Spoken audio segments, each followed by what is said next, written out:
All right.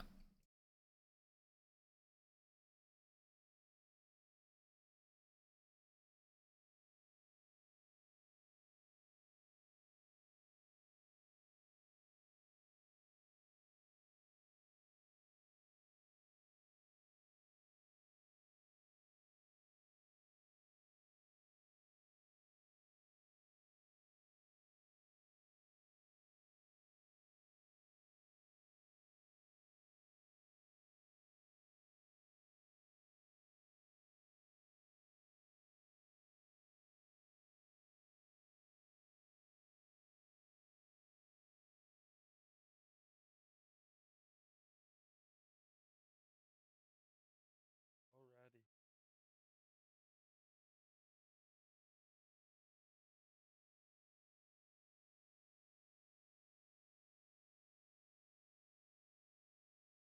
Sound alerts. It seems like your sound alert browser source is offline. Oh, it's talking to you.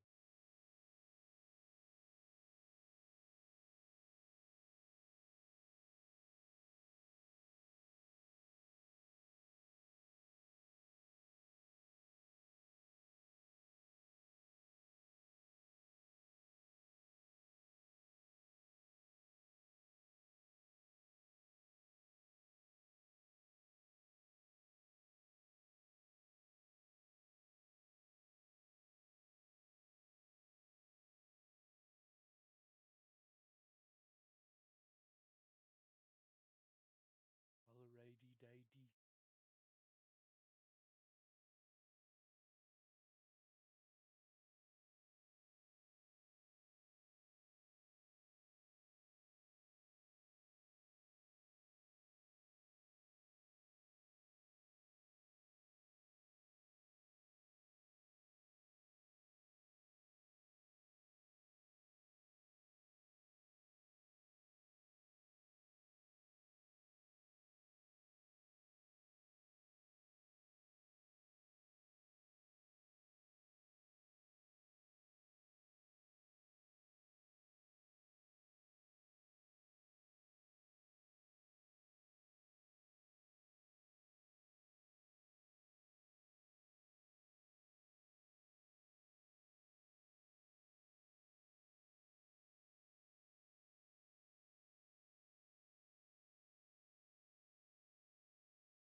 Already.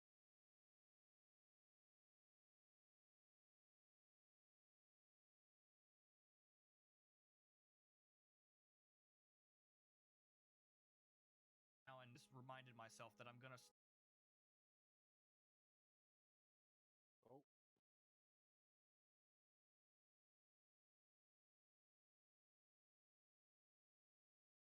Well, I've ruined my intro, but it's fine. Because oh. past because past me decided to run his suck. All right, Ah, I'll just unmute Trey too. Hello everybody.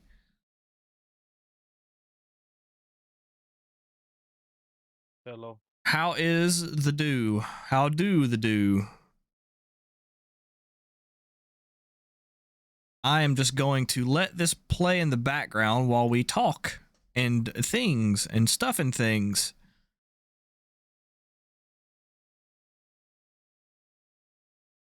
All right. Oh, whoops.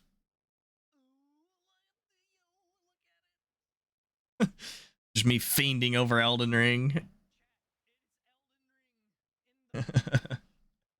What's up, y'all? Howdy, howdy.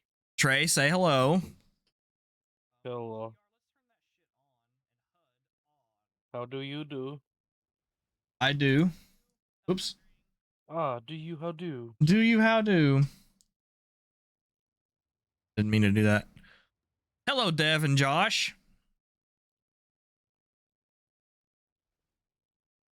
What the hell are y'all doing? Don't you have anything better to do?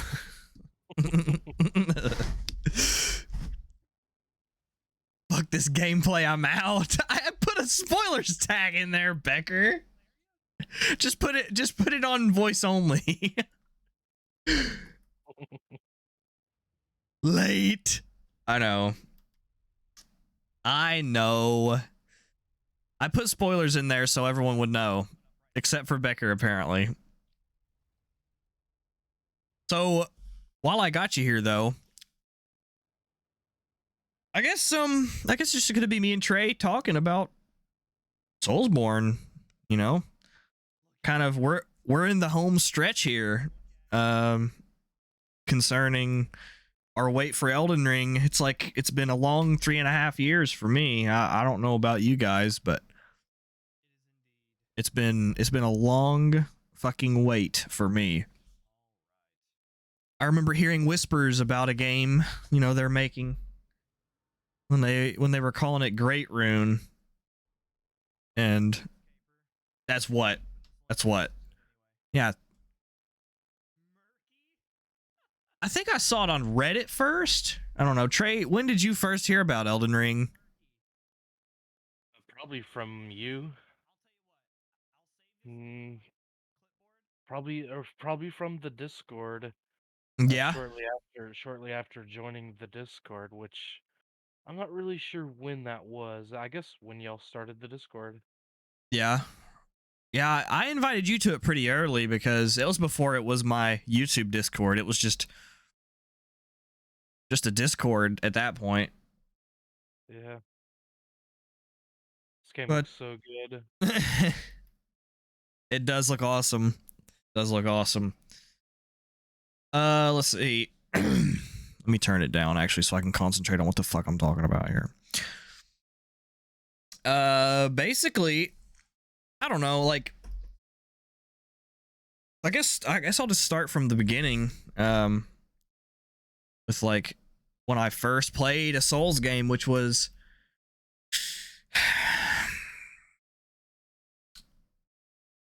2012-ish probably. I was at a friend's house who had an original Xbox 360. An Xbox 360. And we were just hanging out and I saw it and I was like, this looks pretty cool. He's like, you want to try it? He's like, I can't. He's like, I'm pretty good at it or whatever, but I don't play it very often anymore. I beat it. And I was like, yeah, I'll try it. And prior to this, I only ever had experience with, like, I was mostly an older games enjoyer, like Nintendo 64 games and things like that. Hello, Hunter. You have COVID for the 3rd time and you're quarantined for the 7th. That's rough. That sucks. Get better soon, dude. But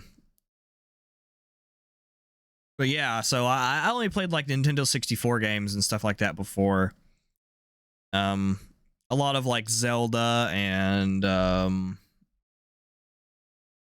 you know, like just the typical Nintendo games. Mario, Zelda, Donkey Kong, F-Zero, 007 GoldenEye. You know, I liked all that shit. It was like, I played that stuff for a long time. And then I went through a phase where I really didn't play video games much. And then that night, I saw it, you know, I saw Dark Souls. And I've always been into like, you know, medieval shit anyway. And I was like, yeah, man, I like to try that. So he loads in a new game or whatever, and and he's like, here you go. And I wasn't used to the Xbox controller, you know. I had a PlayStation, and I wasn't used to the Xbox controller, and it was all weird, and the game to me was like so clunky and just strange feeling, which it looked awesome, you know. Like I was like, I want to play it because it looked really cool, but I just couldn't get past it because, well, it was, looking back on it, was because I sucked and wasn't willing to try and learn how to play the game properly. But yeah, so I tried it and I was like, yeah, dude, this game sucks. And I didn't play Dark Souls until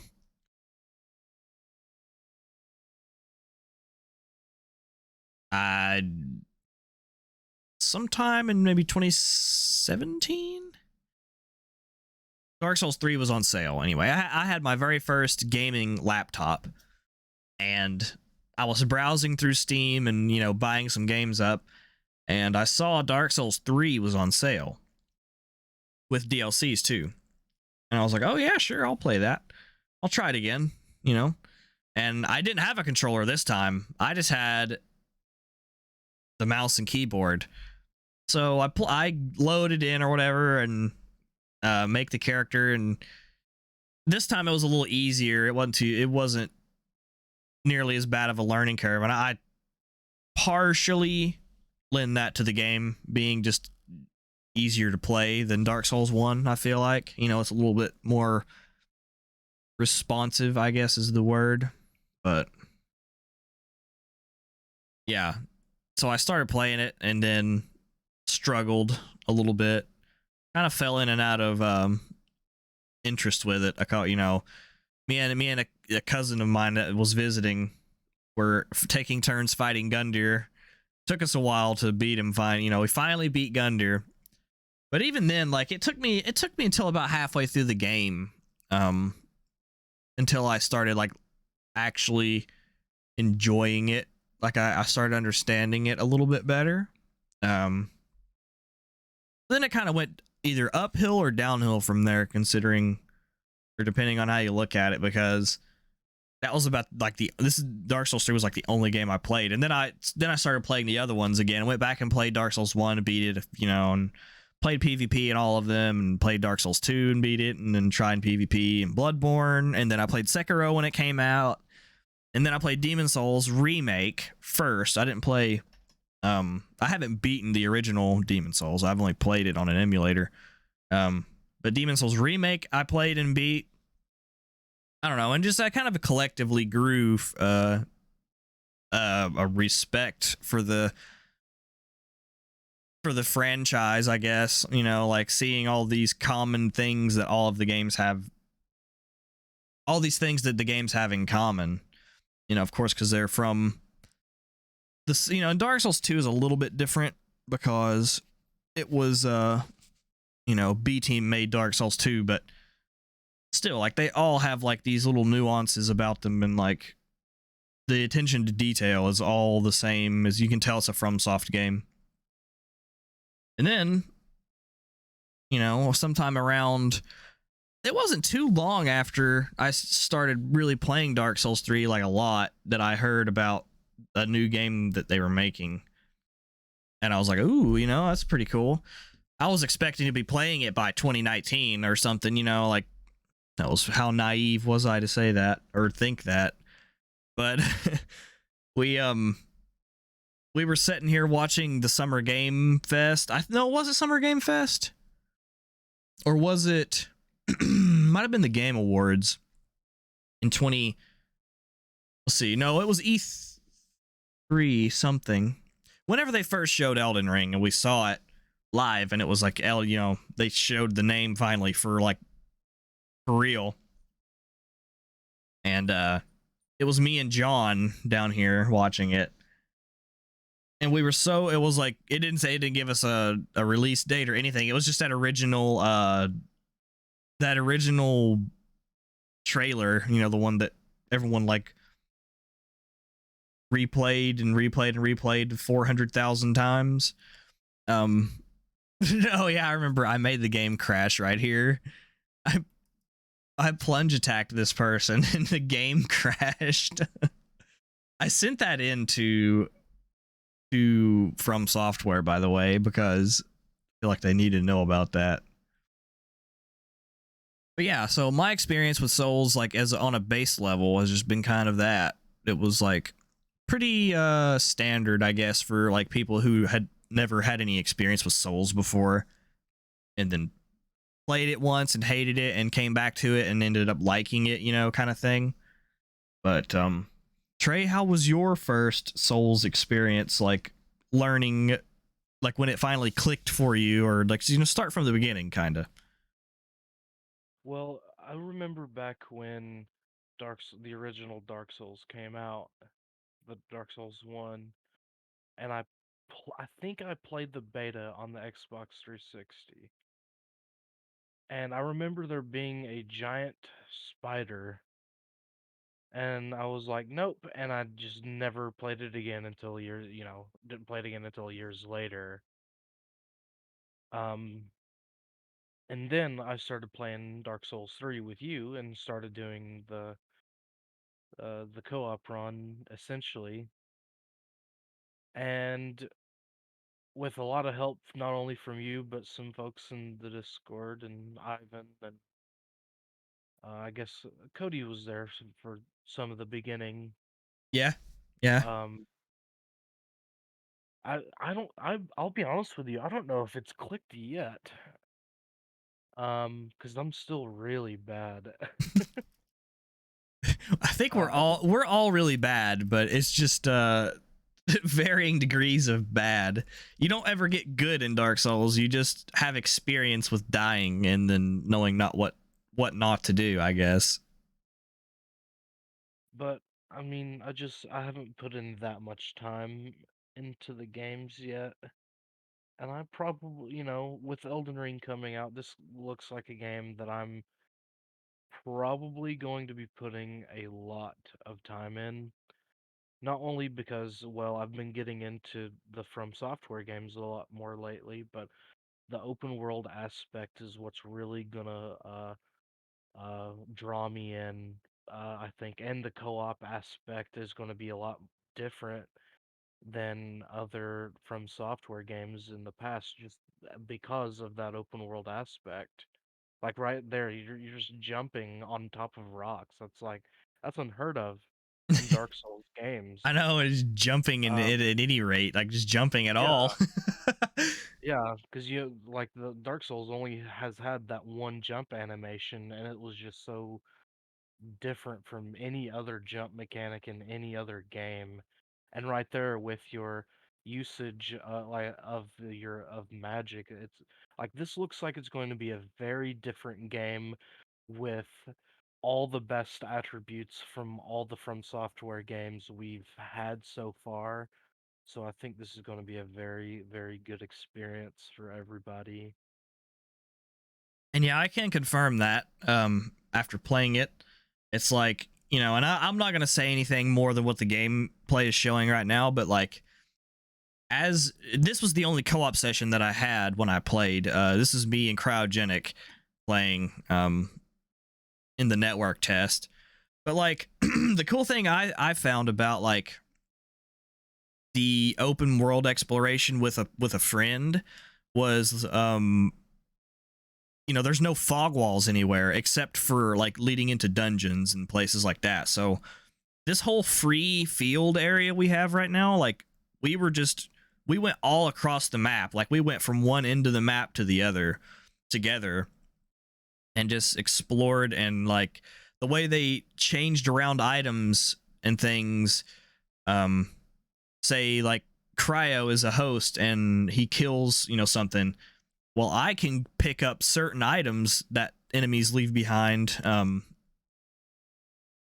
we're exploring. So it's not just like that completely one-sided thing, in Dark Souls, so in Dark Souls co-op, you don't really get items from enemies. You might get, like in Dark Souls 2, you would get maybe life gems or something, but like they just kind of took that from Dark Souls 2 and improved it, because you can get, if I'm not mistaken, you could get like upgrade items and things, or at least one upgrade item, because I remember picking up a lot of a particular item as we were going through this. And I was like, hold on, there's a shiny over here. I thought it might just be kind of like a glitch, or like, just a small bug, because this was, of course, a network test. And no, it wasn't. It was like we got trapped by the crab. I remember this. But yeah, I thought it might be like a small bug or something in the game, so I went over and picked it up, but sure enough, it was a regular item. It was pretty cool. Like, I just feel like that's gonna be like exactly right here. Yeah, see, I could pick up crafting materials. That's what I meant to say, not upgrade materials, but crafting materials.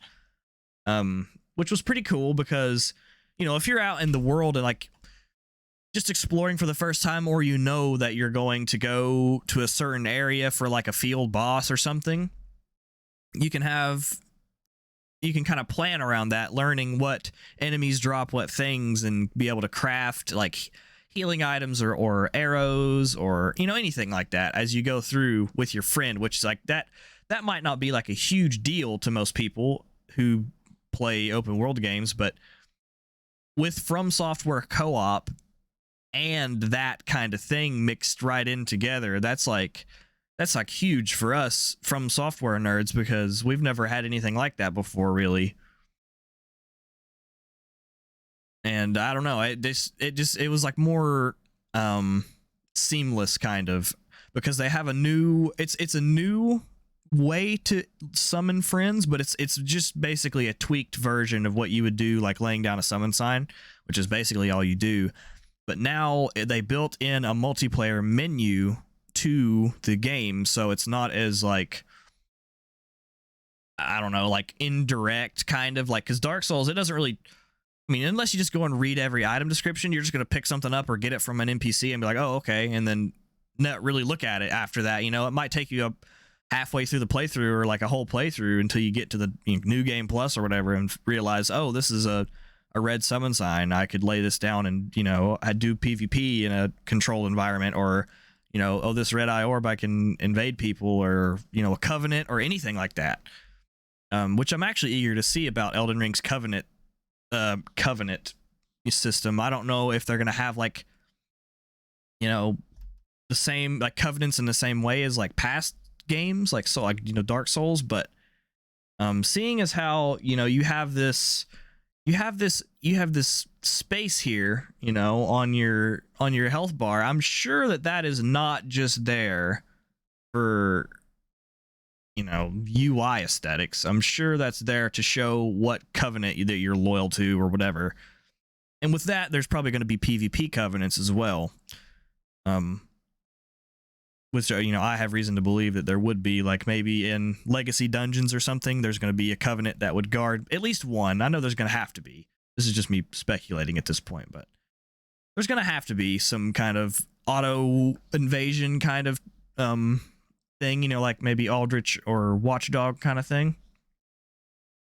But yeah, you know, as we were exploring, you can't use your horse in co-op in Elden Ring, but so you have to just kind of run everywhere. But another thing is cool, like, notice how my stamina bar isn't depleting as we're not in battle, as we just freely run around as much as we want, which is like a huge, because there was a game I played I wouldn't say a long time ago, but I can't remember the name of the game.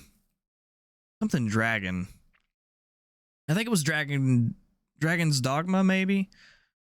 Anyway, it was like running around looking for stuff, and your stamina would run out, and then you would just, you know, it's just annoying. Like, why be able to give the player, like, why give the player all this freedom to explore and then make their stamina deplete if they're not in combat? That is so stupid to me. But Elden Ring didn't do that. So see, now that we're in combat, I'm using stamina. It's a pretty cool system, actually. You know, it can just seamlessly go between roaming and fighting mode, technically, like, not mode, but you know what I'm saying. Yeah, and here's when I figure out that you can pick up other things, ruin fragments. And I'm not exactly sure what the ruin fragments did. I can't remember.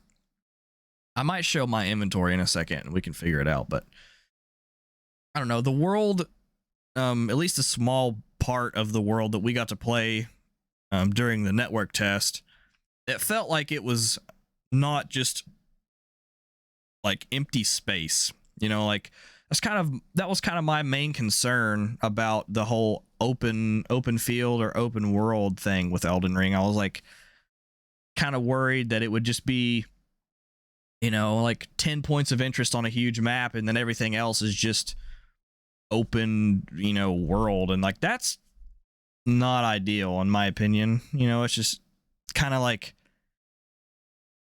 having the points of interest, and then there's just, you know, just the landscape to go through to get there. It's not like you can, you know, go and find caves and things like that, which you could in Elden Ring. We found so many caves and just like dungeons and pathways and, you know, special enemies, and like right here, like you can just kind of, you know, just jump down, like you can see down into that crevice, you can be like, okay, how do I get down there? And you can find ways down through the just jumping down the wall and figuring it out. And like, that's awesome way to do it, I think. But I think I kill myself right here. I do. Yeah. Another thing about that is what I was testing right there. I was testing like the fall damage thing. Of course, the game has a lot more vertical traversing, and and you have to do that to go anywhere, basically, because if you just stay on the main, like the one plane there, you're not going to find nearly as much stuff as if you start jumping down and jumping up things, because there was so many cool stuff to you just run up on it and it's like, oh shit, this is cool. You would have never found it if you hadn't jumped up the rocks, and and that's even more so with your horse, because your horse can double jump. But yeah, like, So excited for the verticality that this game is going to bring. yeah, the verticality is like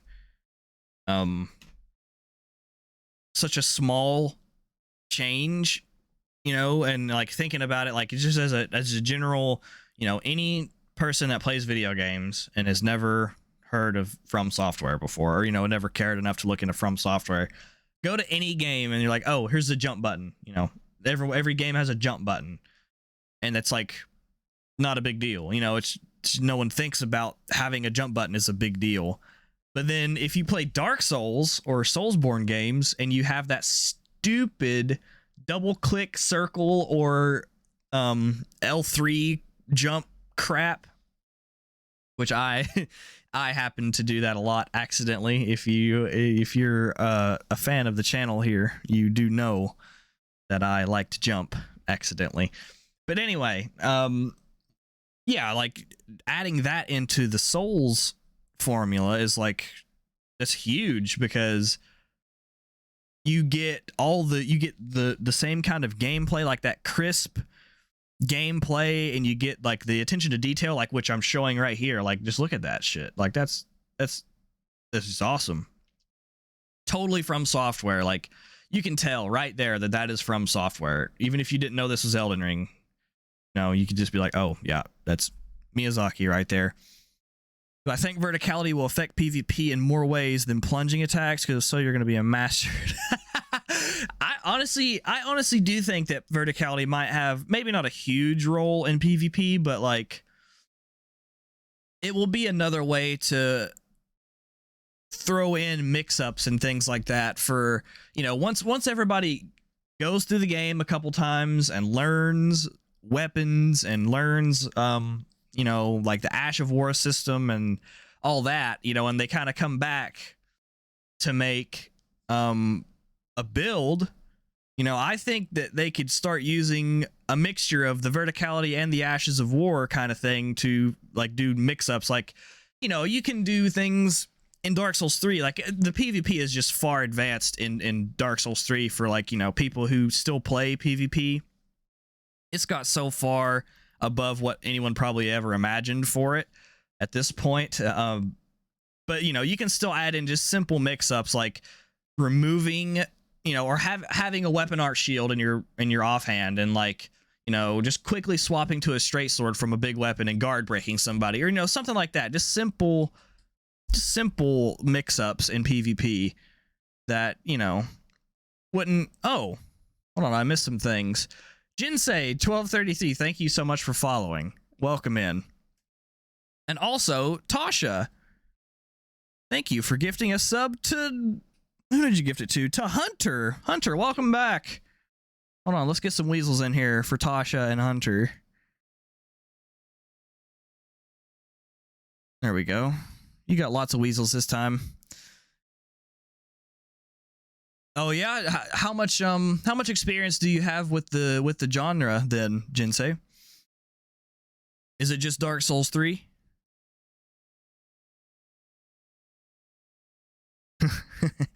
All the weasel spam.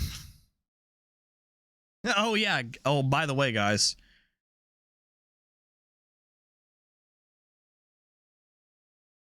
Oh, what was the other one? Hold on, what was the other one? There was another one. Oh, I remember what it was.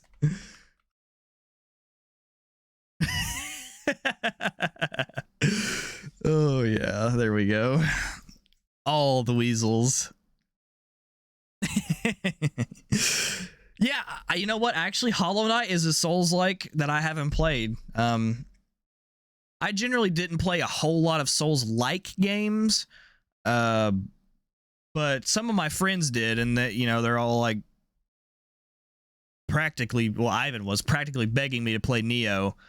He's like, you need to play it, man. It's so good. And I was like, I just can't find the will to do it at this point. I don't know. Yeah, and another one was, I was just about to say, Remnant from the Ashes, I heard was like, you know, Gun Souls, which was pretty cool. Another friend of mine who's like a Soulsborne veteran, he's played since Dark Souls 1 came out, like pretty much consistently. And he said it was really good. But yeah, like, yeah, Elden Ring is gonna change. Is gonna change the whole Souls, like, we're in a little biosphere, you know, of our own little world of these Soulsborne gamers, and it's gonna change everything kind of, because so with George Martin's involvement, people know already. He's like, you know, he's spoken about it publicly at this point, and people know that he's worked on the game. You know, he helped write the mythos and the lore, and you know, that's like awesome, because I'm a big fan of, you know, his work. So people that play video games and also enjoy George Martin, those people are going to be interested in coming and playing. They might have never played Souls games before, but you know, it's like, it's medieval, you know, it's kind of the same thing that George Martin likes to write about, you know, it's kind of like the same thing. So all those people are going to be coming from him, you know, and then maybe people that, you know, enjoyed the Game of Thrones show, or be like, oh, George Martin, oh, he's, you know, this, and it's, oh, this would be pretty cool.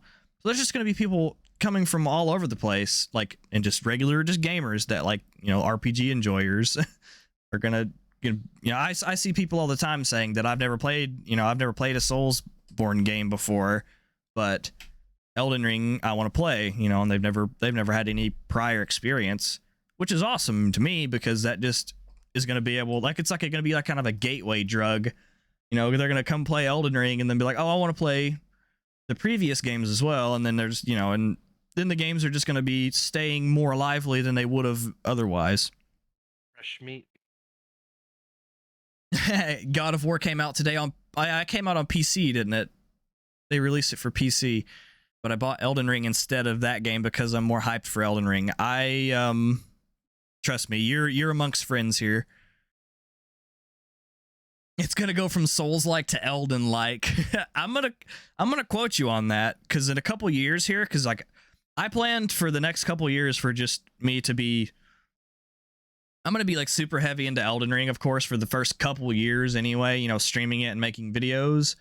But then there's gonna be the point where all the other games at that point are gonna be much older, and people are gonna really start heavily modding them, and which they have already. Like, there's some pretty awesome modding community around Souls games already, but it's gonna be awesome. And then of course people are gonna start modding Elden Ring, and then it's gonna be good. There's not gonna be a bad thing about it. I think it will be too, Hunter, and especially like after playing it, like those of you who might have just joined, this is my first time co-oping in the Elden Ring network test. This is just raw footage I'm playing behind, just, you know, maybe it doesn't, oh, excuse me, it doesn't show too much, you know, it just shows us kind of wandering around and getting our asses kicked by the PvE, but you know, later on we did PvP later on in this session, and we fought a bunch of people. Saint Riot showed up and a couple other people.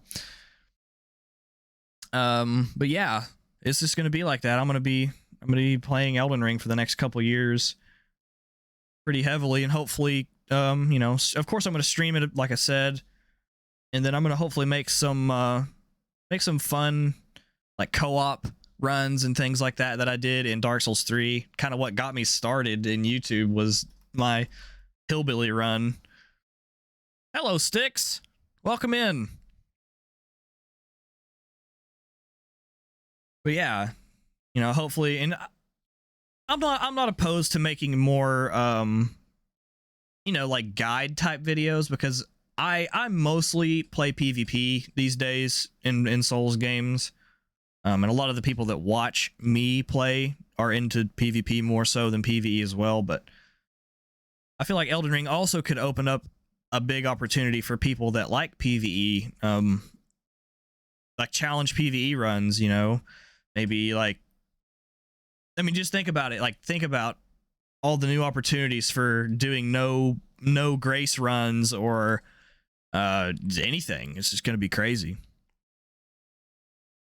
Yeah, Elden Ring Hillbilly Run. We have plans to do it again. So you can count on it.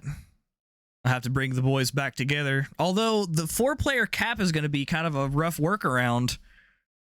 Maybe we'll be like, you know, the 3 good hillbillies, and then the 4th hillbilly is going to be like the evil brother that's always invading. I don't know.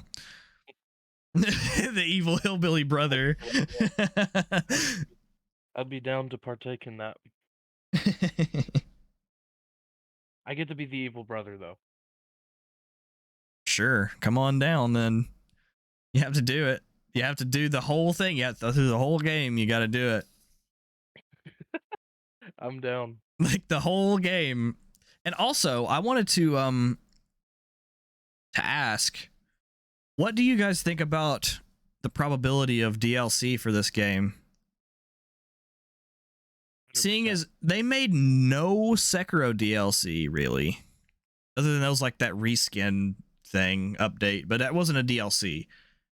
I'm talking like Ring City Ashes of Ariandel kind of DLC, or, you know, Old Hunters DLC.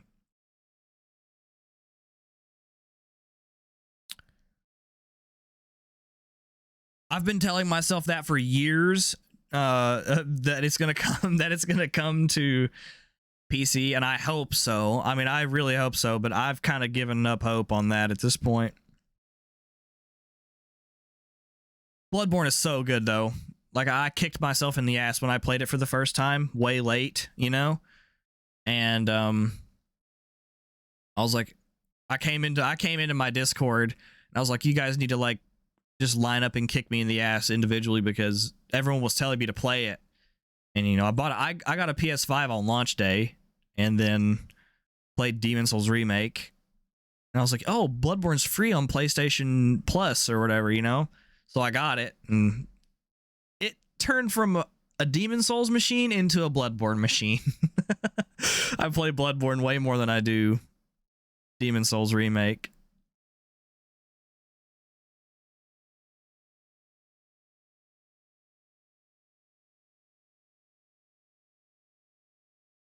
Good anti-cheat. That's another thing that kind of plagues us PC players, is all the cheaters.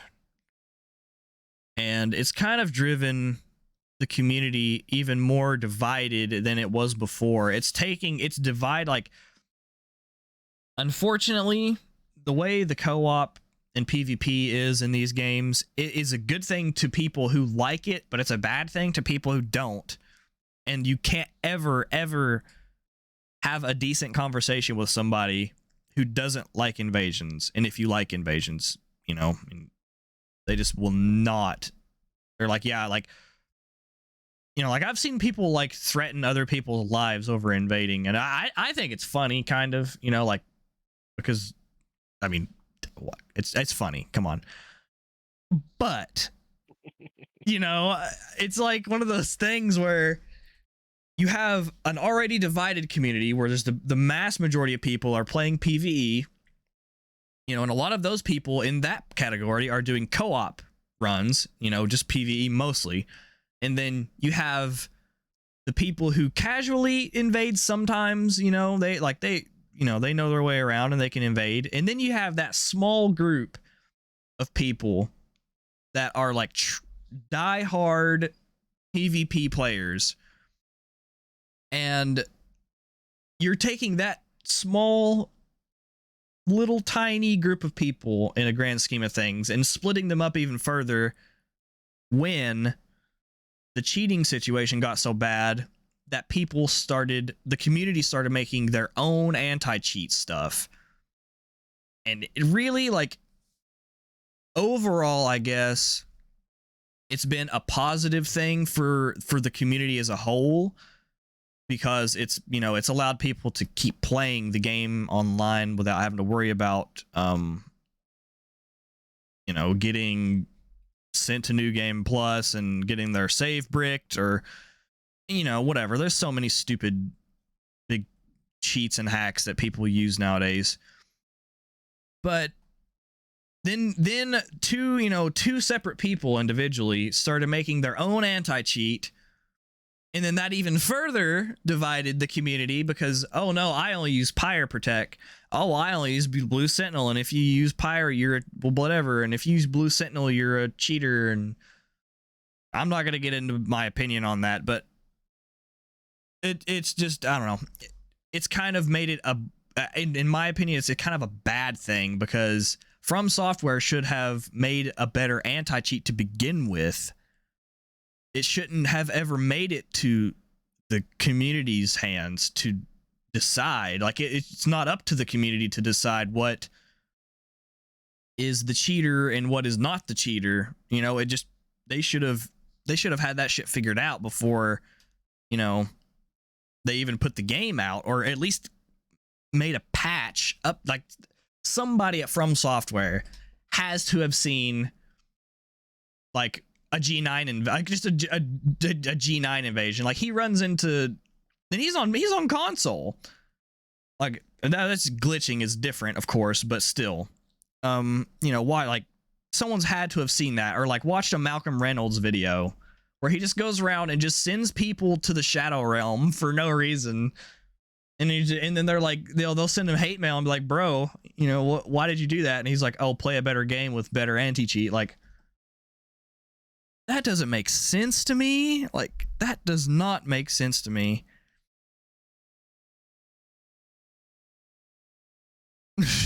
Oh, welcome back, Becker.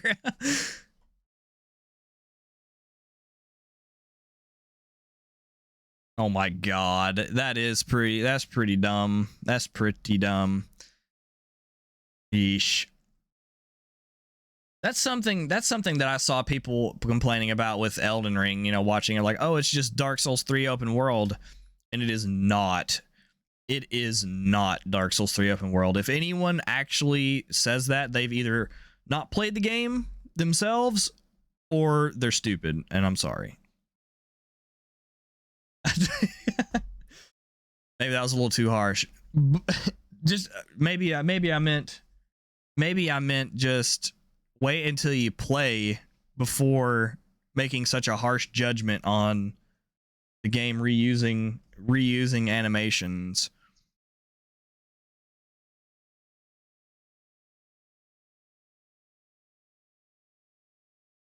What'd you leave me?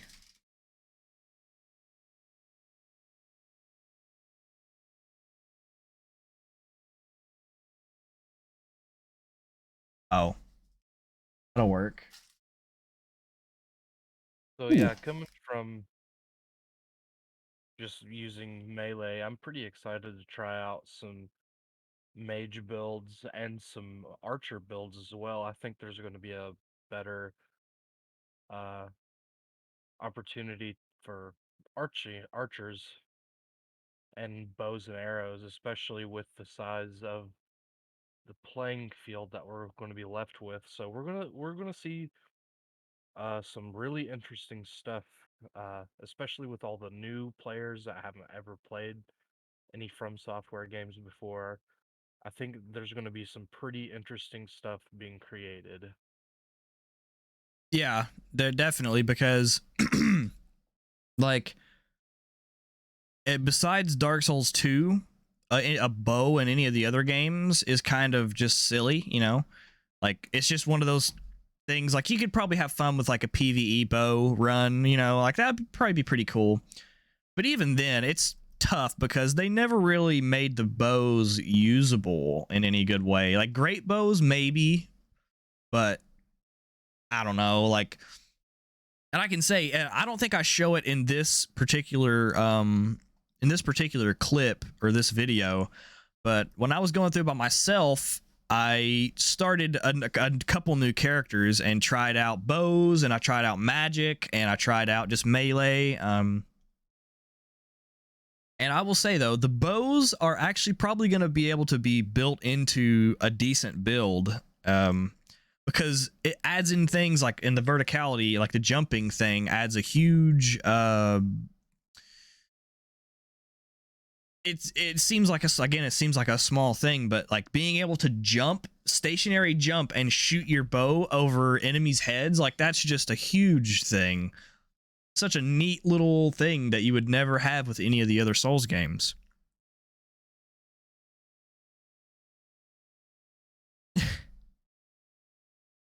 Backstabs, yeah, the backstabs. I'm if you've been watching this video playing here, you'll see that I did try to figure out backstabs, and they are a little broken, I will say. I'm gonna turn off my webcam just for a second, but yeah. Yeah, Dark Souls 2 did make bows more viable than any of the other games, I will say. You know, you could like not power stance, but you could like dual wield crossbows, you know, and it would actually like work and do damage. That's the biggest thing. You could have a, you know, an 80 dex like thief like build, you know, in Dark Souls 3 with, you know, the best bow and best arrows, and then it would be like 80 damage. Like, that's not good. That is not gonna cut it. I'm hoping they make them more viable. We'll see how it goes. I think so. Just after my short time playing with it, I can say that I do think it will be more viable. So you said that the backstabs in Elden Ring are broken. What do you mean by that? Well, basing it off of my huge experience with playing Dark Souls 3, and it was in PvP and PvE. It was even more apparent in PvE because then you could really see with no latency what the backstab grab was actually doing. Yeah, I turned the camera off just for a second, Josh. I'll be back in a second.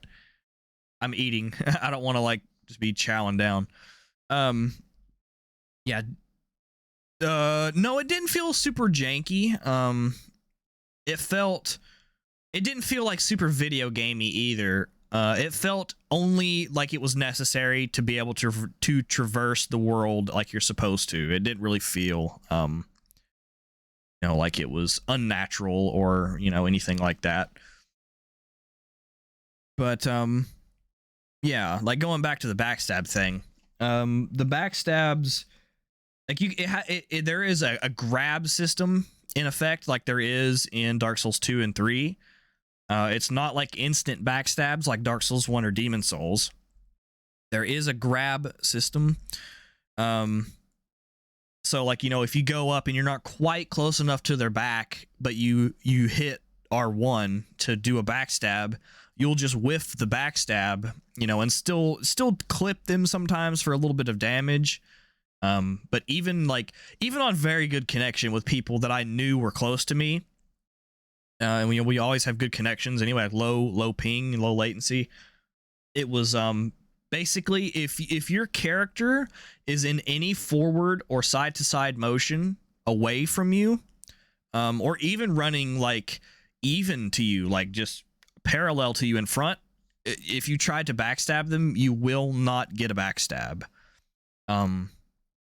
It won't happen no matter what weapon. I tried every weapon class available in the network test. None of them seem to have any more active grab frames like in Dark Souls 3. You know, like where straight swords and daggers would have more of a grab than, say, an axe or like a great axe or a you know, an ultra great sword or something. That seemed to not be present in Elden Ring. And also, it was like kind of hard to explain, but the grab almost feels like it's too long. Like when you miss somebody's back, you can really feel it then. Like when you're playing, like it almost feels like your character is just, it's just like the animation needs to be like cut down a little bit, like and just sped up or something a little bit. I don't know exactly, like I don't make games, so I don't know exactly what I'm talking about, but just playing it, that's what it felt like to me. Oh, there's going to be pain and depression in this one too, but it's like Contra said, it's just going to be nicer looking outside.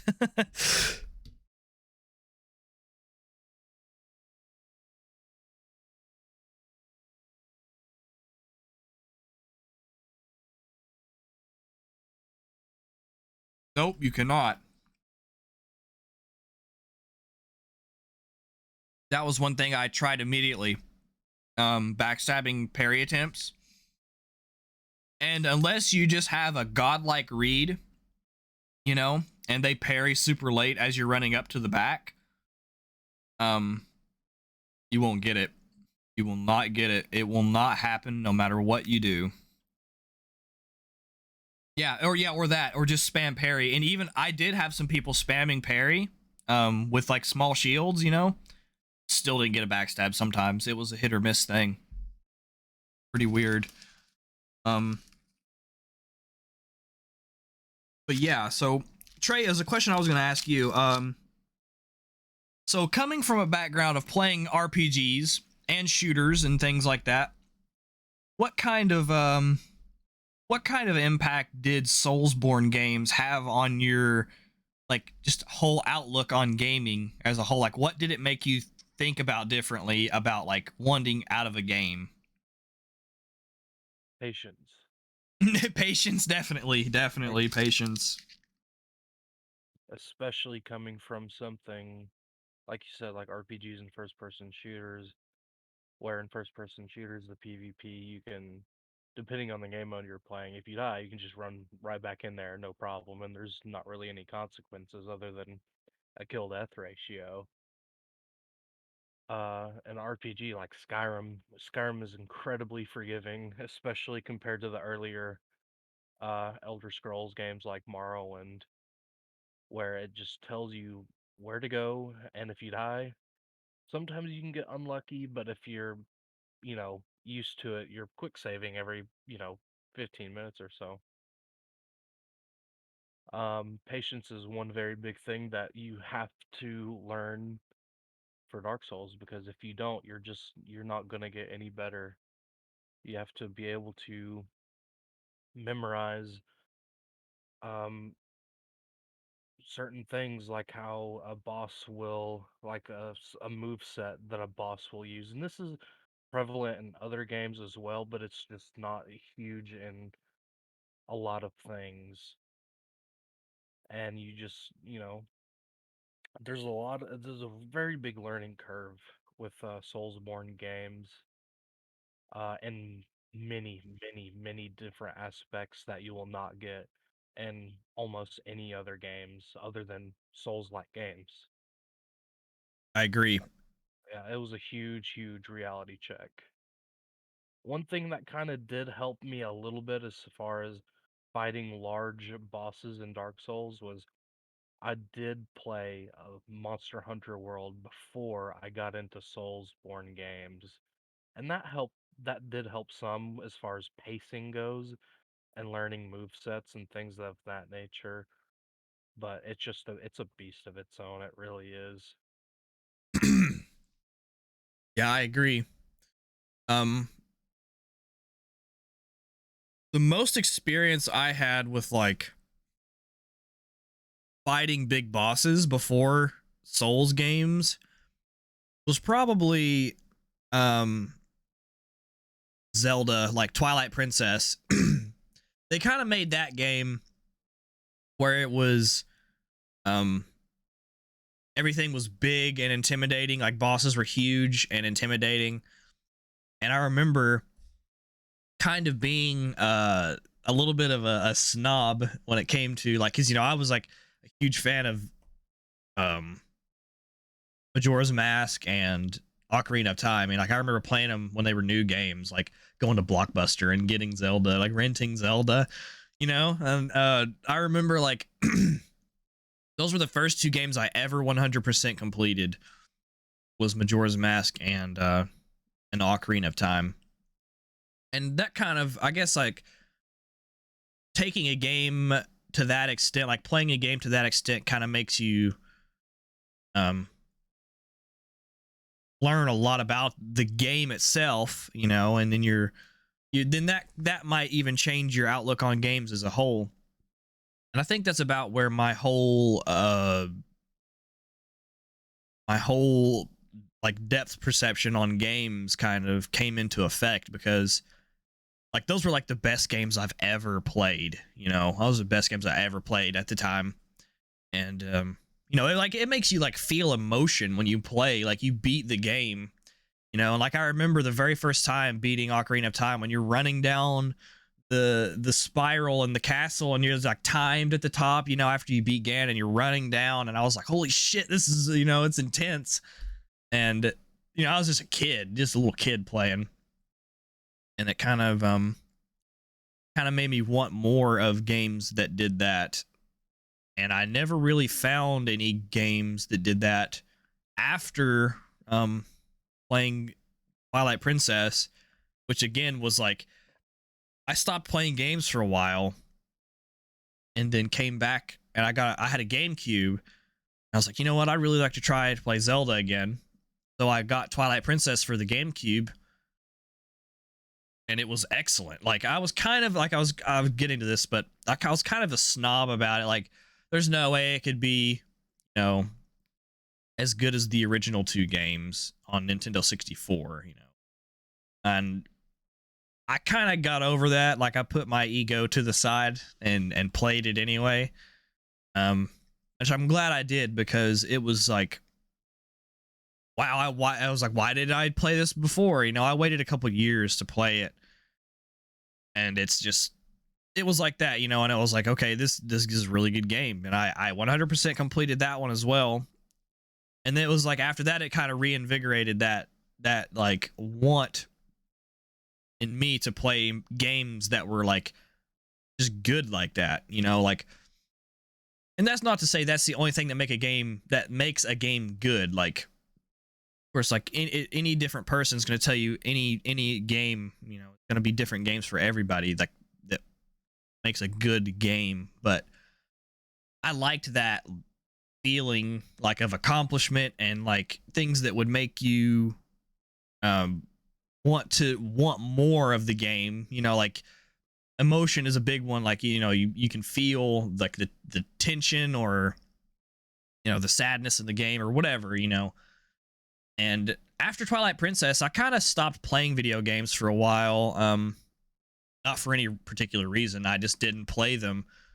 And was kind of a freak thing, like I said, because the first time I played Dark Souls, I didn't like it at all. I hated it, actually. And I never felt that same feeling until Souls.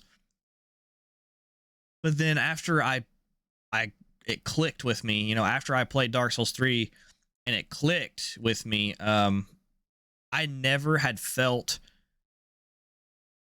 that feeling as strongly ever before with any other game, even Zelda. Like, you know, like it took it to a whole new level of, holy shit, this game is awesome, you know. Like stuff that I'd never had to really do before, in terms of, you know, like figuring out, like there was really no puzzles. It didn't hold your hand and tell you things. It's basically like, okay, here's R1 to attack, kill God. That's basically what Dark Souls do. Okay. It doesn't really tell you anything, and I kind of liked that about it at first. You know, I was like, oh, this is pretty cool. But then I grew to really appreciate, you know, how they did that. And it doesn't like, it's not like it's a completely, it doesn't feel forced, even though it is. You know, they force you to learn, but it doesn't feel forced. It just feels like you're learning. It's kind of hard to explain, but it just feels like it's a very linear thing. Like you're just learning and playing. And even if you like just get your shit pushed in for 2 hours playing the game, you can come away with some more like knowledge of maybe okay, next time I can try this, or and then that's just at a base level too, and that's not going into the actual gameplay mechanics of making different builds to try for different bosses, and like it just is a huge rabbit hole to explore, and I really enjoyed that, and nothing has been able to fill that void since I learned and played Souls games so much. So that's another reason why I'm just I'm a fan of From Software anyway at this point, and I'm hugely excited to play another game that hopefully, which I believe I hopefully will take me away like Dark Souls 3 did. But yeah, it's just, I don't really know how to explain it even. It's just it waited now for so long to see, and I've made so many friends from um from playing Souls games. That's like all my friends here in chat. I would have never ever met anybody had I not started a YouTube channel and made videos on Dark Souls. It's kind of weird, like people I talk to now on a daily basis from all over the world we have one common, one shared interest, and we found each other through that shared interest, which is pretty crazy.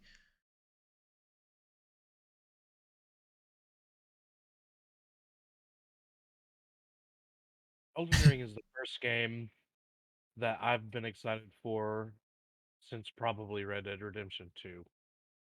That's been several years now. I hear a lot of people saying similar things to that. And Red Dead Redemption 2 is not the first time I've heard that either. And then I also see people saying negative things about it, like, it's going to be like, oh, it's going to be like Cyberpunk, or, it's going to be like this, and it's going to be like that. Like, that doesn't make any sense thinking about it. Like, did Cyberpunk have a beta where players, where 50,000 players per region could come on and play the game 2 months early? Like, No, I don't think they even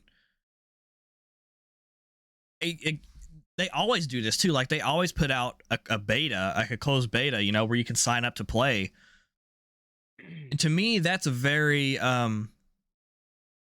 trusting relationship between a developer and the community that they created from their games. Like, that's kind of trusting, because they trust that the people are going to come play the game, and then of course give feedback and tell them what's happening with the game, like their just overall thoughts and things like that, and also anything that might be bad, like bugs and things like that. And like, I don't know off the top of my head of any other developers that do that. Yeah, they don't really do those betas anymore. From Software is really the only one that's been doing it in recent years, and I think there's a pretty big reason for that. Is because I don't think they wanted to show people how much of a dumpster fire Cyberpunk was going to be.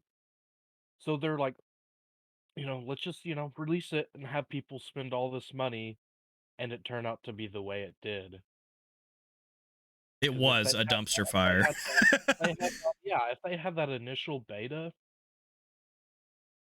it still wouldn't be out, I don't think. Because there would have been such a backlash of people saying that, "Look, this is awful." I don't think the game would be out to this day if they did a beta type deal. And if it was, it would at least be in a better state than it did when it released, Yeah, because absolutely. that was the worst. I watched like some streams, like I watched people stream it, It still is bad. and it was ridiculous, Yeah. and I don't know, dude. If you have a beta that's free testing. Oh yeah, That's of free players testing. that follow your work and know what to expect, you know, and like Absolutely. people came into Elden Ring network test knowing that there were going to be some things about it that were broken, and that they knew that there were going to be some things that were totally like super From Software, like the NPC that turns into that is a bush, and you just happen to maybe attack him one day, and he just turns into the dude, and you're like, oh, here's a hidden NPC. Like, that's just awesome, you know? Like, it's so cool. It's so cool. I was between deployments and tried Dark Souls out, got my ass handed to me, made it to the Berg and quit. Months later, picked it back up, eventually ran into a summon sign that invited me to a chat and explained what I was doing. Then it's not so good. Hooked ever since.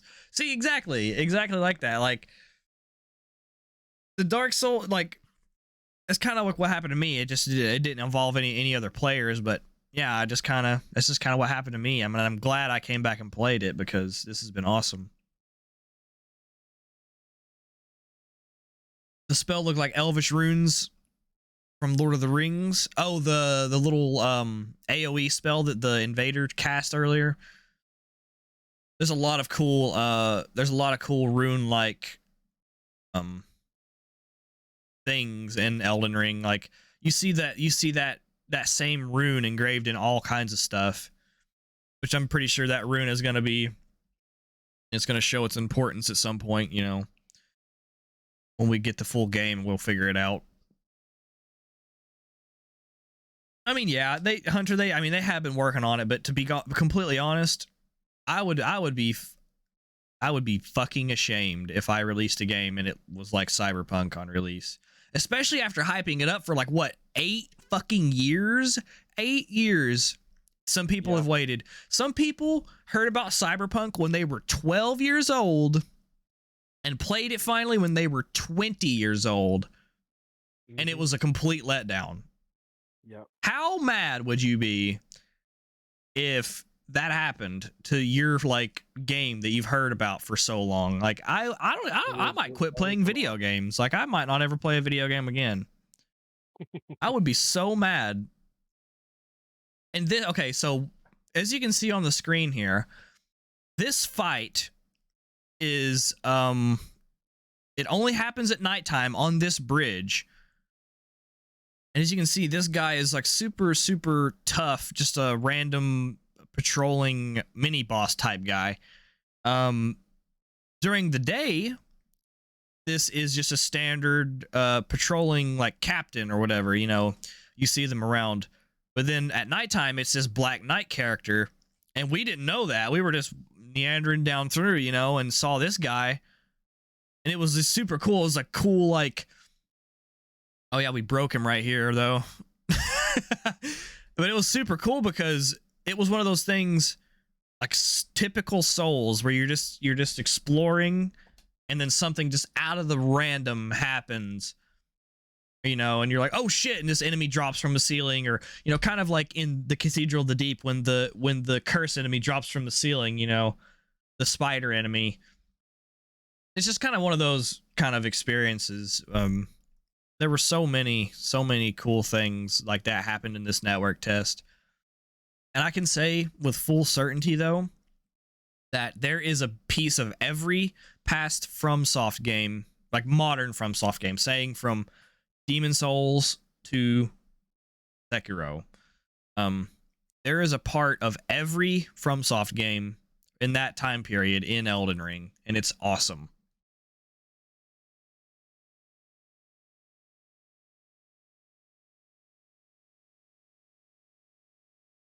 I'm just glad that I wasn't like looking forward to Cyberpunk, really, you know.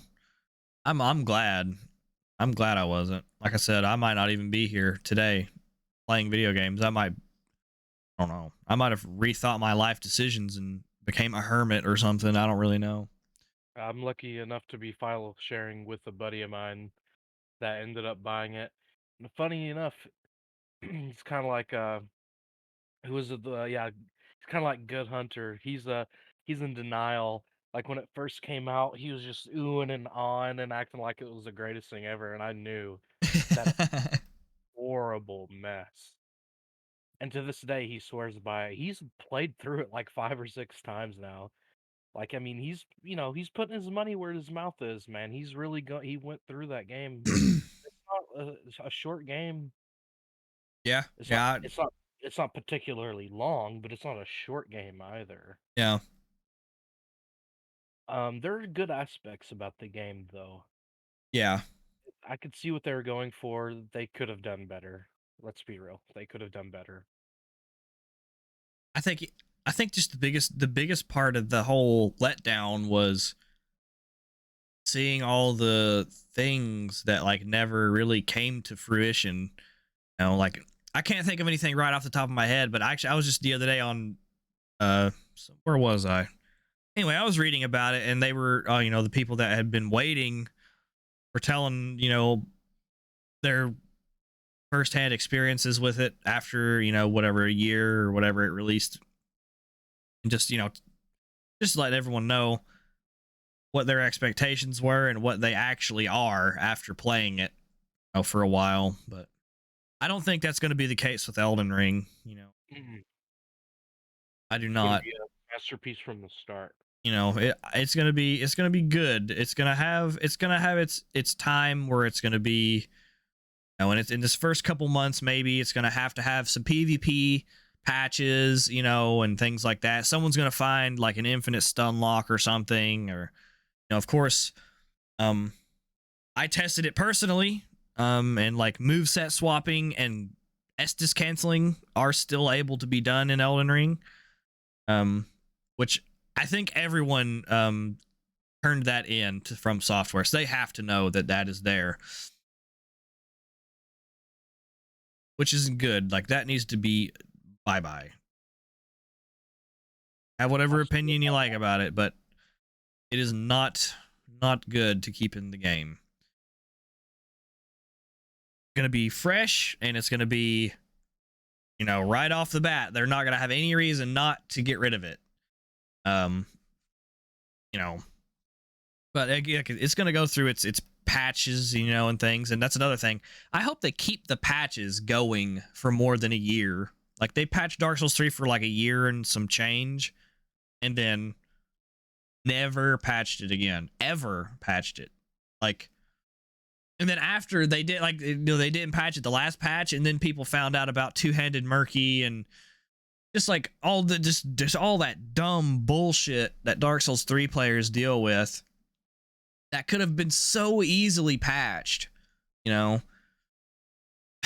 Yeah, I don't know. I'm not even frustrated about it anymore. Like we have 42 days now left to play Dark Souls 3. I do anyway. I don't know if Elden Ring's good. I'm not probably ever gonna play Dark Souls 3 the same capacity that I did before. Like I don't think I ever will. And honestly, if Elden Ring's PvP is bad, I might just become a speedrunner or something, because I just want something fresh to enjoy for a while, like it doesn't even, it's not even all about PvP right now for me. It's just about having another game to play and enjoy with friends, and in a way to have new people come and join the community. And like I'm really looking forward to um like hosting fight clubs and stuff when Elden Ring releases. That's something that I'm actually going to try to do at least once a week on stream, is host a fight club and invite people to come in and play, and kind of maybe even if they're new or if they're older, like veteran players.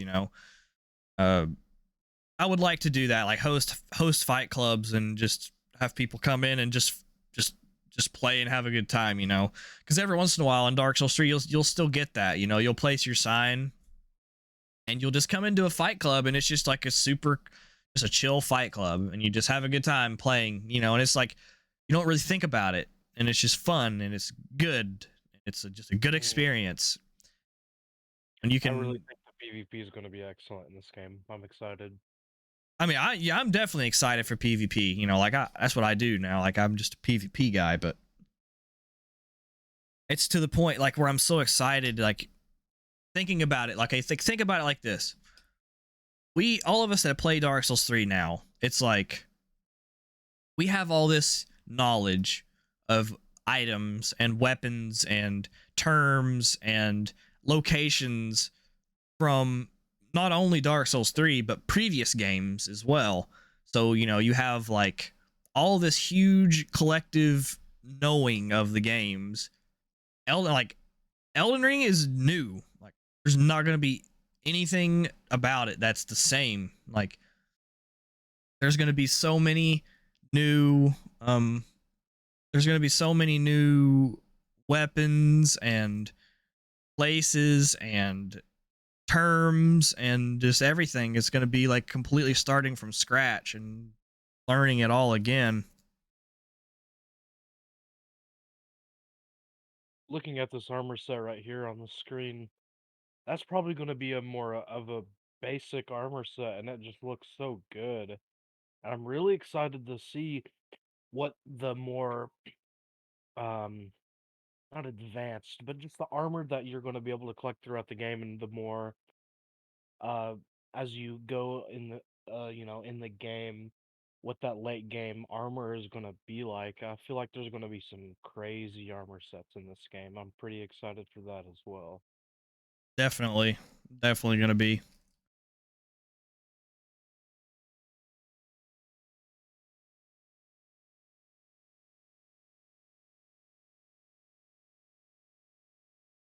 Okay, so new petition. Let's fund a time machine. Yeah, let's do that. And let's just go ahead and skip about, what was it, 46 days now? 42 days. 42 days, okay. Let's do 41 days so we can have that initial 1 day left hype, and then we can get it on midnight and just not go to bed that night. Because Hell yeah. It'll drop at midnight, won't it? I'm actually not sure about that. I'm sure it will. Do we know what the day is? Is it going to be like on a Thursday? It's a Friday, I think. Ooh boy. Oh. Ooh boy. Hello, David. Welcome in, man. You died inside. Welcome in, dude. And honestly, like that's something that I really actually cherish from this whole experience, which came later in my, Soulsborne enjoying experience, is the community that I was able to create around the games. Like I just always found it crazy to think that people would come to, I don't know. I don't know. It's just completely like over my head that people would find my YouTube videos, and subscribe and then hang around and like actually like be there when I would post videos. Like I remember every Friday when I would put out a video, like a new Hillbilly Run episode, there was like always the same like 6 or 7 people there in the comments, and it was just a cool feeling. Actually, David is one of those people. But it was like, holy shit, like these people are here, like crazy, dude. I never would have thought. Harry. Go up from here. Ah, gotcha. Attacking out of hit stun is bad, okay? But yeah, like the community, and like I'm super excited to further that whole thing, because I came in super late to Dark Souls PvP, making videos about it anyway. And there was already all these huge creators, like, which I ended up making friends with those creators as well, like Chase the Bro and, other ones as well, other big streamers on Twitch and YouTube. And it wasn't the right time for a smaller creator like me that just made regular, PvP videos or whatever. And I was super excited just to have the the small amount of people that I did there with me. And it has progressively gotten to where I met more and more streamers, you know, that were just diehard From Software fans, and made friends with streamers, and you know, it kind of made the community grow more and more and more. And I'm really excited to bring hopefully more people in when Elden Ring comes out. You know, and I'm gonna accept in, you know, even newer players that don't have any prior experience and want to learn anything, you know, anything PvE or PvP or whatever. You know, and have a community there to be able to give them some tips, and you know, give them a place to come to ask questions or just to talk, or you know, whatever. And like, that's the whole thing, like the cool thing about building a community around like a video game, you know, because you're always gonna have the diehards in there that like just know everything, you know, about whatever game you like. And it's just, you know, it's a cool thing. Yeah, yeah, we're gonna do a hillbilly run, definitely, David. I have to, you know, I have to stay true to my roots and do another hillbilly run. Drinking blood, by the way. Just kidding. Trying to think of what evil guy name I should pick. It's got to be another hillbilly name, obviously. It has to, yeah, it has to be like an evil sounding hillbilly. Let's see. Cletus is taken. Yeah, Cletus is taken. Eugene is not quite hillbilly, but it does sound a tad evil. What about fucking?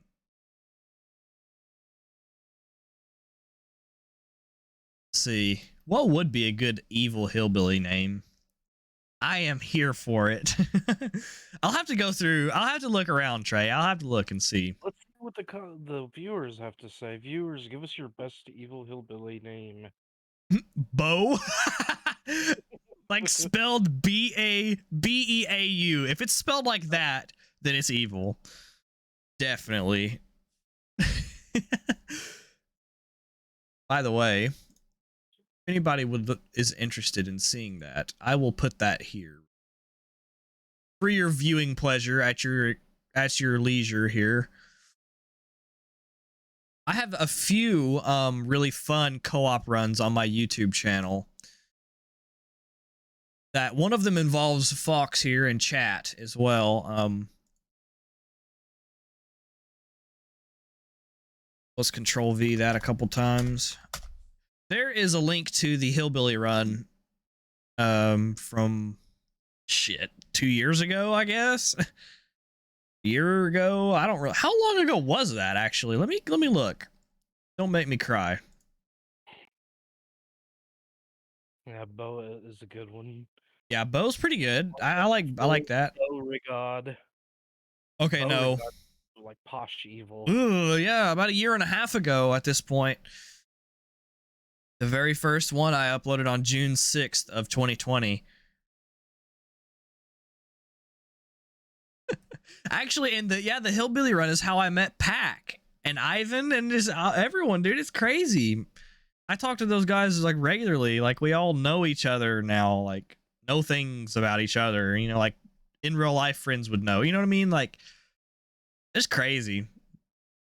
I've always wanted to have a YouTube channel anyway. I just decided to start it when I started playing Dark Souls. Bo will try and be your friend, but while he robs you blind and then kills you at the end of the week.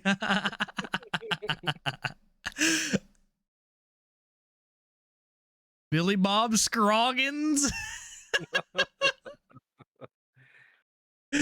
Scroggins is a very evil sounding hillbilly name, I would say. Yes.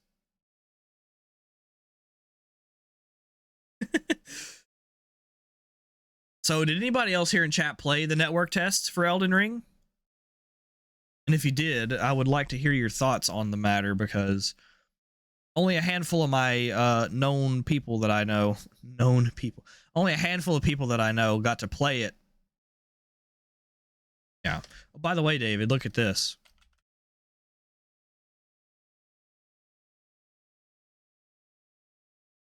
I got more ferret emotes and this one too.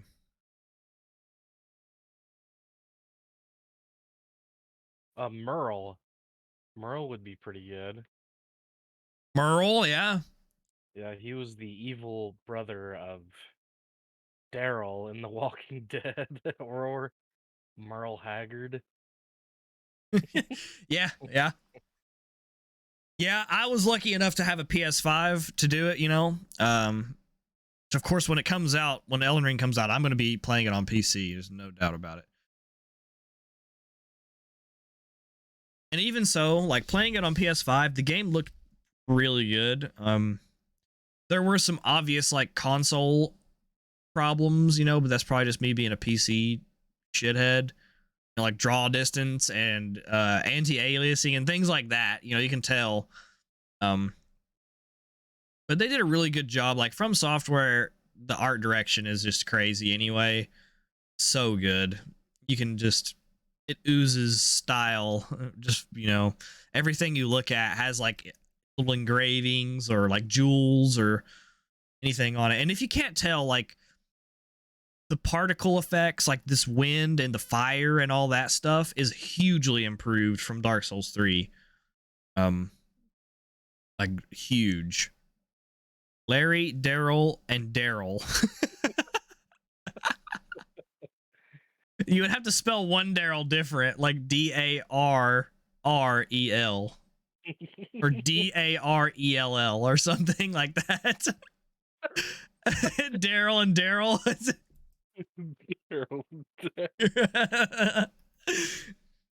Like that one guy from um what is that game show with I'm drawing a blank here. Family Feud, where his name was Abu Abu Abu. I don't know what you're talking about, so His dad's name is Abu Abu also. It's funny. oh, okay. I thought you were making a reference towards that because my grandparents would always say that. We had two stray cats show up, and we named them, and Mama and Papa just called them Daryl and his other brother Daryl, and I was like, what are y'all talking about? Because Papa always said it as if it was like a quote, and then he told me, you know. Yeah, they did. They were very impressed with the graphic fidelity of the Demon Souls remake for PlayStation 5, and From Software put an extra little agenda towards making graphic fidelity a higher up priority in Elden Ring. I read that article. That's pretty cool. And like, to be honest, like they really didn't even need to do that. Thinking about it, but after seeing Elden Ring, I'm like, yeah, you know, like you can kind of see what they're capable of making when they focus on something like that. And what's awesome is we still get the same From Software good stuff, like the gameplay and the art direction. Like the art direction is more important to me than graphic fidelity. I know this is coming from somebody like I play all my games on like in 4K. Like it is definitely more important. Art direction is by far more important in terms of like seeing the game. Playing the game, of course, gameplay is a huge thing because it's the only thing you notice when you play it. But am I rambling? I think I'm rambling. But yeah, I did read that article though. That is it was pretty interesting. But yeah. So Trey, do you have any closing thoughts for our chat here? And anybody in chat, tell us anything from From Software games that you maybe have changed your outlook on gaming, you know, like just anything, because maybe maybe you're one of those people that played From Software games exclusively and like that's what got you into gaming, which is that's actually a unique that would be a unique situation. Yeah. Because not everyone is like that for sure. Most people come from playing, you know, like the the age gap of people that play FromSoft games is a little more mature. You know what I mean? Like, it's not just like a bunch of 9-year-olds playing it. So you have the people that, you know, are probably like teenagers by this time or even older, you know, like I was, you can tell how old I am. I was able to rent N64 games from Blockbuster. So that's kind of the background I had in gaming before FromSoft, you know. Well, I'm just excited for Elden Ring. This From Software games have kind of have reinvigorated my enjoyment of playing video games, and they've definitely changed my taste in video games. Because, like we were discussing before, I would play a lot of first-person shooters, and I can't play them anymore. They're not fun. There's some kind of a mil sim type games that I'll play from time to time, but I want to be able to explore and kill a giant monster now. To to put it simply, even with, you know, it reinvigorated my enjoyment of Monster Hunter as well. And I've put in a lot of time into that game in recent times, and I don't know, it's definitely it's changed my outlook on gaming. It's hard to explain how or why, but it's as I've gotten older and my tastes have changed, this is definitely a very good place to go to kind of quench that thirst that I was so desperately needing. And I think that Elden Ring is going to keep me occupied, or us occupied for a very long time because there's just going to be so much to do. I And agree. there's going to be so many people to do it with. Like, there's going to be the fight clubs I'm very excited for. There's going to be so much more new things to learn. And I like because I went into Dark Souls 3 while everybody around me has been playing it for several years, and then getting into fight clubs there and just losing every single fight because I don't know what I'm using. I don't know how to use the weapon I'm using. I don't know how to fight against the weapon I'm fighting against. Yeah. And it's while there's other people that have a lot more time with From Software games, it's going to be the pressure is going to be let off of me more with something fresh like this. And Knowing that everyone's got to have to learn. we're all going to be on a closer playing field because there's a very, as far as movement and how to use your weapons and things like that, while the soft learning curve is very small and it's not hard to figure out how to run around and roll around and use those things to your advantage. It's so you know, you're just on a grassy little field there, and then you walk up to a giant cliff 200 feet high, and you have to just slowly climb up that without any gear. And it's like that one game where you can just get knocked off and you have to try it all over again, especially with trying new weapons or fighting against the weapons you've never fought against. And it's going to be good.